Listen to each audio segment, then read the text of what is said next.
తులసి ప్రతి ఇంట్లో ఉండాలి. తులసి యాంటీబయాటిక్. ఉదయాన్నే లేచి స్నానం చేసి తులసికి ప్రదక్షిణం చేసి ఒక గ్లాసు నీళ్లు పోయకుండా ఏ పని చెయ్యకూడదు, ఏ పని ఫలించదు. తులసి కటాక్షం ఉంటేనే మనకు అన్నీ ఫలిస్తాయి. విష్ణుమూర్తి ఆవిడ పాతివ్రత్యానికి మెచ్చి ఆవిడకి ఇచ్చినటువంటి వరం అది. అందుకే రాముడికి తులసి దళాలంటే చాలా ఇష్టం. విష్ణు ఆలయాల్లో ఎక్కువ తులసి దళాలు వాడతారు.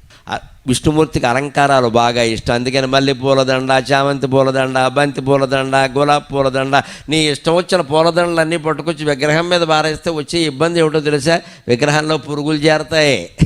విగ్రహంలో పురుగులు చేరతాయి. పువ్వుల్లో పురుగులు ఉంటాయి కదా, విగ్రహంలో పురుగులు చేరతాయి.